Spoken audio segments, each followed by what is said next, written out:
Good morning student, welcome you.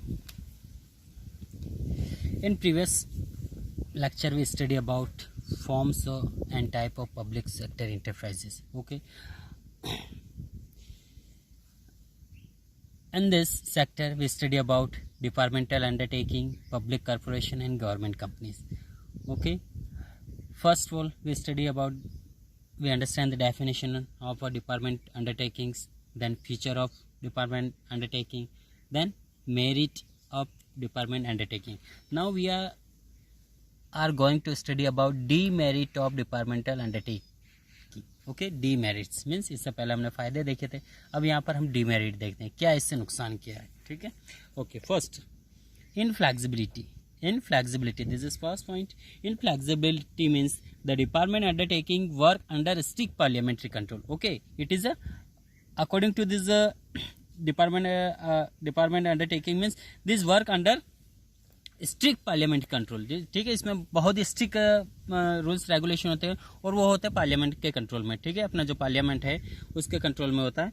And this there is too much interference of minister and top officer. Okay, यहाँ पे इस department में बहुत ज़्यादा unnecessary जो भी टॉप लेवल के जो ऑफिसर्स होते हैं या जो मिनिस्टर होते हैं, रिलेटेड मिनिस्टर, वह बहुत ज़्यादा unnecessary they interfere in this organisation. Okay, it is treated as one of the government offices. Okay, and it is one of the government office, and this reduce the flexibility and efficiency of the undertaking. So it is reduce the inflexibility in this department. Okay, तो ये जो inflexibility means यहाँ पे जो बहुत unnecessary interfere होता है जो भी related officer या minister होते हैं, ठीक, और इसको ऐसे treat किया जाता है जैसे कि ये as a कोई government office हो. Okay, next second point, lack of motivation. Okay, lack of motivation means यहाँ पे मोटिवेशन की कमी होती है. ठीक है, मोटिवेट कोई नहीं करता, आगे बढ़ने के लिए कोई आपको प्रेरित नहीं करेगा. ठीक है, देखिए यहाँ पे the department undertaking have no power to utilise their revenue. Okay, the department do not have power to utilise their revenue as this are deposit in the treasury. ठीक है, and this are deposit in the treasury. इनको अपने पास जो भी revenue collection होता है, they do not invest to expand their department. Okay, whatever they get as a revenue, they have to deposit in treasury, government treasury, and there is no incentive and to maximum profit. Okay, there is no chance of incentive and profit those who working under department. Okay, after the end of the month they will get only salary and whatever the remuneration they decided, so they will get their salary and remuneration. They do not get extra profit at the incentive, so there is no chance of the motivation of their employees, those who work in this department. So there is no direct relation between the office of effort and reward. Okay, so there is no relation between of effort and reward. ठीक है, यहाँ पे ऐसा नहीं है कि आप कितना रिफोर्ड कर रहे तो आपको रिवार्ड भी दिया जाएगा. ठीक है, आप करें नहीं करें आपको एज ए सैलरी मिलेगा सो मिलेगा. इसलिए यहाँ पे ऐसा कोई चांस नहीं होता, इसलिए कोई भी व्यक्ति यहाँ पे मोटिवेट नहीं होता है. ठीक, और नहीं होता, कोई करने वाला भी कोई है नहीं मोटिवेट आपको. ठीक, आप अच्छा काम करें तो आपको एक्स्ट्रा इंसेंटिव बोनस दिया जाएगा. Generally, promotions are on the basis of the seniority and not on the basis of effort. And generally, in the government sector, almost promotion they get on the behalf of their seniority. Okay, and not on the basis of their effort. Whatever they are doing effort for the best for the department, so it is avoided in this sector. Only on the basis of seniority they will get a promotions. So employees are not motivated and perform their best ability, so they are not motivated and they do not give their full effort to the organization. Okay, next, lake of financial autonomy. Lake of financial autonomy, देखिए पैसा का भी कमी यहाँ पे, क्योंकि हम पहले देख चुके ऊपर वाले में whatever they get revenue है they have to deposit in the treasury. Okay, government treasury. So they are unable to expand their business. Okay,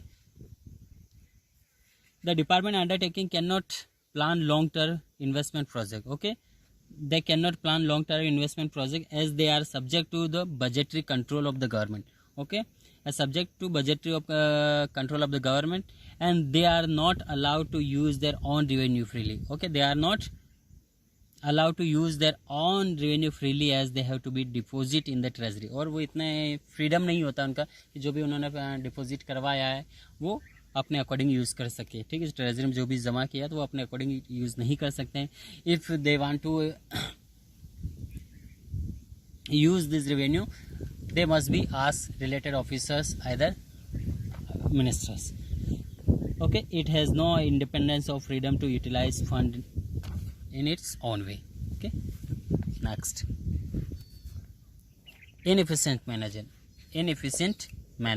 Okay, this is fourth point, inefficient management means जो management भी वो अच्छा नहीं है, जैसा कि point से ही क्लियर हो, इफिशिएंट नहीं, इनएफिशिएंट है, ठीक है, कहीं की कमी है, ठीक है। ड्रॉबैक ऑफ ये मैनेजमेंट कह सकते हैं, ठीक। The department undertaking are manage by the government officer, okay, it is a manage by government officers, so this officers are our burden with the paperwork, okay, these officers are burden, ठीक है, our burden with the paperwork.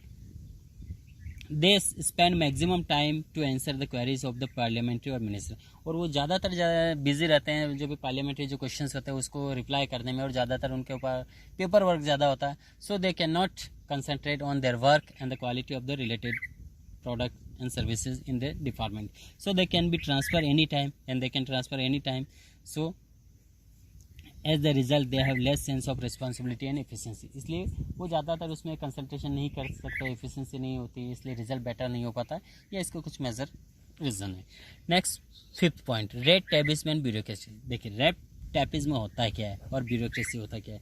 देखिए red tapism and bureaucracy refer to delay in decision due to the many formalities, ठीक है। Red tapism and bureaucracy refer, ये इस बात को refer करता है कि जो भी डिसीजन होता है its take too much time and its refer to delay in decision due to the many formalities, okay, due to many formalities. इनको कोई भी डिसीजन लेना होता है, बहुत सारी फॉर्मेलिटीज इनको पूरी करना होता है।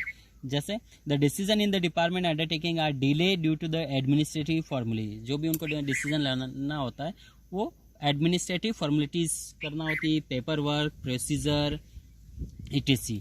Innovation, bold approach, immediate action which are so essential for the growth and enterprise have no place in the department undertaking, ठीक है। यदि इनको कुछ इनोवेशन करना है, बोल्ड अपीयरेंस करना है, इमीडिएट एक्शन लेना है, which are so essential for the growth of enterprises, so have no place in the department undertaking, इस तरह की कोई भी यहाँ पे अंडरटेकिंग डिपार्टमेंट में कोई भी प्लेस नहीं होता, जिसके कारण ये ग्रोथ नहीं कर पाता है, ठीक है। यही रेड टेपिज्म और ब्यूरोक्रेसी होता है।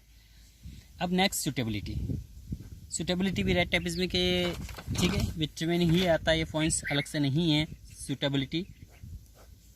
अब देखिए the department undertaking are suitable in the following ways, ठीक है। डिपार्टमेंट कुछ इस समय सूटेबल भी होता है, जैसे when outmost secrecy is require, example defence, ठीक है।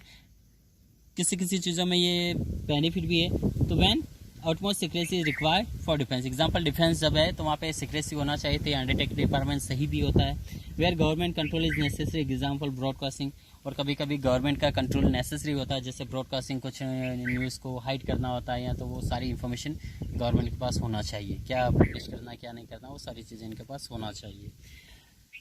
Where huge investment in involve aircraft, iron and steel, so government involvement of government it is necessary. Then undertaking a source of revenue, example railway.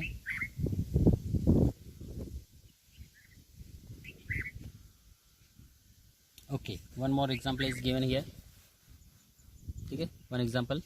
Okay, यहाँ समझे, इसके questions के reply answer दे रखे हैं, ये भी समझना है आपको, ठीक है। Indian railway, okay, is a part of railway ministry, okay, it is a part of railway ministry, it has the organise finance and controlled by railway minister, ठीक है। ये ऑर्गेनाइज किया जाता है finance and control by railway minister के द्वारा ही इसको control किया जाता है, ठीक है। The finance are allocated from the government treasury and what ever revenue it earn is deposited in the government treasury, ठीक है। ये फाइनेंस ऊपर कंट्रोल किया जाता है, ठीक है, गवर्नमेंट के द्वारा, और जो भी रेवेन्यू आता है वो सारा कहाँ डिपॉजिट किया जाता है, इन द गवर्नमेंट ट्रेजरी, ठीक है, गवर्नमेंट ट्रेजरी में डिपॉजिट किया जाता है ओनली, ठीक है। Okay, now next, it is treated as the part of government, और इसको किस तरह ट्रीट किया जाता है, it is a part of government and even the appointment and recruit and selection of employ is done in same way as that is civil servant, जैसे कोई civil servant होता है, इसी तरह सारी प्रोसीजर की जाती है, जो भी एम्प्लॉयज़ है उनका रिक्रूट करना, इनका अपॉइंटमेंट करना, selection of employ done on the same way as the civil servant. अब देखिए यहाँ पे कुछ क्वेश्चन है, इनके रिप्लाई आंसर है, ठीक है, इस तरह के क्वेश्चन एग्जाम में आते हैं। First, name the type of public sector enterprise railways consider as the department undertaking, ठीक है। तो एक गवर्नमेंट के कौन से सेक्टर में आता है, डिपार्टमेंट अंडरटेकिंग में। Second, what is the status of employees working in railway, what is the status of, they are considered as the civil servant और गवर्नमेंट एम्प्लॉयज, ठीक है। जो भी एम्प्लॉयज होते हैं इनको सिविल सर्वेंट या फिर गवर्नमेंट एम्प्लॉयज कहा जाता है। See, how does it get its finance, इनको इनका फाइनेंस कैसे मिलता है, from the government treasury, government treasury से ही इनको इनका फाइनेंस मिलता है। Then last, what does it do with its revenue, इस रेवेन्यू से जो भी इनको पैसा मिलता है इससे करते क्या है, it is deposit in the government treasury, ठीक है। और ये रेलवे डिपार्टमेंट जो भी रेवेन्यू कलेक्शन होता है they deposit in the government treasury में वो डिपॉजिट करते हैं। Okay, now next public corporation, ठीक है, and next part we will study public corporation. Okay, thank you.